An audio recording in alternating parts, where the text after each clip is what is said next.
पूरी खर्चा मैं उठाती हूँ, मैं करती हूँ। मैं यहाँ तक का मैं भीख भी मांग लेती हूँ बच्चों के लिए। मैं इतना बच्चों के लिए मैं इतनी मेहनत भी कर लेती हूँ। मेरे को इतना तकलीफ देते हैं। मेरी बेटी को बोलते हैं जवान हो गई है, ये हो गई है, बेस्ता हो गई है। कौन सी ऐसी गाली नहीं है, एक हाफिज़े कुरान हो के इतनी गंदी गंदी गाली दिया जाता है मेरे बच्चों को। मेरे बच्चों को टॉर्चर किया जाता है, मुझे टॉर्चर किया जाता है। एक घर में मैं बंद होकर घुटती हूँ। मैं ये कम से कम आज 6-7 साल से मैं कंप्लेन करती हूँ।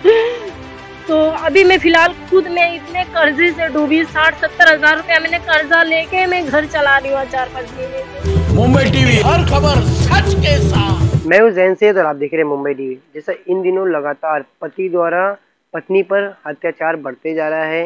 हालांकि पुलिस अपनी तरफ से पूरा सहयोग करती है, मामला दर्ज करती है, मगर ये पारिवारिक मामला रहता है, इसके लिए पुलिस भी ज़्यादा ध्यान नहीं दे पाती है, क्योंकि आपस में समझौता हो जाता है बहुत से मामले में। ऐसी एक मामला हमारे सामने आया है नेहरू नगर का।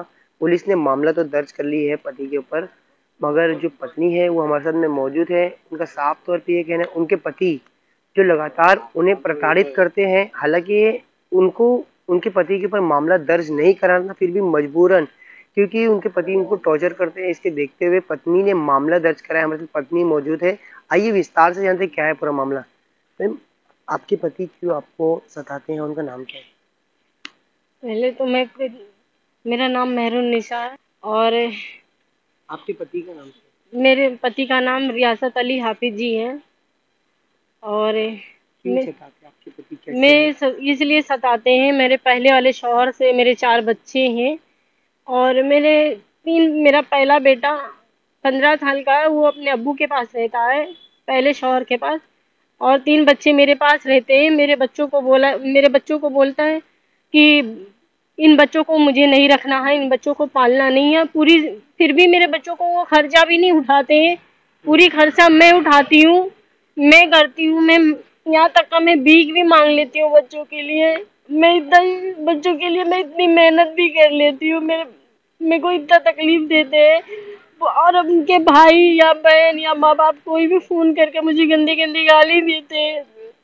और मेरे बेटी 12 साल की है, उसको बोलते हैं, इतनी गंदी गंदी गाली देते हैं मेरी बेटी को बोलते हैं जवान हो गई है, ये हो गई है, बेस्ता हो गई है। कौन सी ऐसी गाली नहीं है, एक हाफिज़े कुरान हो के इतनी गंदी गंदी गाली दिया जाता है मेरे बच्चों को। मेरे बच्चों को टॉर्चर किया जाता है, मुझे टॉर्चर किया जाता है। एक घर में मैं बंद होकर घुटती हूँ। मैं ये कम से कम आज 6-7 साल से मैं कंप्लेन करती हूँ। एक चीज मुझे ये बताएगा कि जब आपने दूसरी शादी किया तो उनको आपकी पहली शादी और जो आपके 4 बच्चे उसके बारे में पता था? जी, उनको पता था पूरा मेरे बच्चों के बारे में। तो उन्होंने क्या कहा था उस टाइम पे? बोले थे मैं पूरे बच्चों की जिम्मेदारी लूंगा और आपको कमाने भी नहीं भेजूंगा, ऐसा कुछ भी नहीं रहेगा। आज मैं 2 महीने का था मेरा छोटा वाला बेटा जब से मैं कमाने के लिए बाहर निकली। तो आपके पति क्या करते हैं? वो पहले मस्जिद में मदरसे में पढ़ाते थे, अभी वो कम से कम 4-5 साल से पढ़ाने नहीं जाते हैं। और घर खर्ची अगर मांगो उनसे तो वो टॉर्चर करते हैं, बोलते हैं मेरे ये बच्चे हैं, ये मैंने पैदा किया हूँ, ये मेरा बच्चा है। मैं बोलती हूँ कि आप पहले तो आप सोचे थे ना कि ये बच्चे वाली है। मुझे बोलते हैं तू ऐसी है वैसी है, मतलब कौन से ऐसा शब्द से मुझे मेरे बच्चों के सामने। एक हाफिज़ कुरान आप बता रही हैं कि तो इस तरीके के शब्द का प्रयोग क्यों करती है कि इस्लाम में औरत का दर्जा जो पति के लिए औरत का दर्जा बहुत महत्वपूर्ण होता है, और इस प्रकार से आपके वो कर रहे हैं, तो वाकई में हाफिज़ कुरान है या हाफिज़ कुरान मतलब अपने आप को बताकर नहीं, उनकी हाल वो हाफिज़ कुरान मुकम्मल उनकी पूरी हुई है, वो सोशल मीडिया पे भी है वो। और मैं इसलिए मीडिया में खास करके आई कि जो इंसान अपने बच्चों को और अपनी बीवी को इतना ज्यादा जुल्म करता है, घर में बाहर कुछ और दिखाता है, घर में कुछ और करता है, तो वो क्या है, एक हाफिज़ कुरान ऐसा करता है क्या? प्रशासन से क्या मांग करेंगे आप? इंसाफ? मैं इंसाफ यही मांगती हूँ। मेरी जिंदगी तो खराब हो गई, मेरे बच्चों की भी जिंदगी खराब हो गई। ये बोलते मुझे तलाक दो, मैं तलाक दे दूंगी, बल्कि मेरे बच्चों का खर्चा मेरा कौन उठाएगा? मैं जिंदगी भर काम करूँ क्या?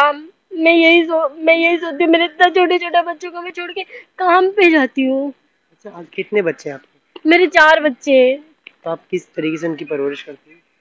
भाई मैं उनकी परवरिश जब मेरे पास काम नहीं रहता, मैं रमजान में पूरी रमजान में मदद के लिए नहीं, जाती हूँ फिलहाल बाहर। अभी आप किस तरीके से उनकी परवरिश कर रहे हो? अभी मैं स्कूल जाते हैं कि फिलहाल, नहीं बच्चे हाँ अभी? जी, स्कूल जाते हैं। हाँ, तो और उनके स्कूल का फीस वगैरह किस तरीके से आप मैनेज करते हैं? जैसे कि मैं कुछ काम कर लेती हूँ, कुछ घर की सफाई फाई कर लेती हूँ। कहीं कोई बुलाता है कि घर की सफाई करना है मेरे, तो मैं चले जाती हूँ।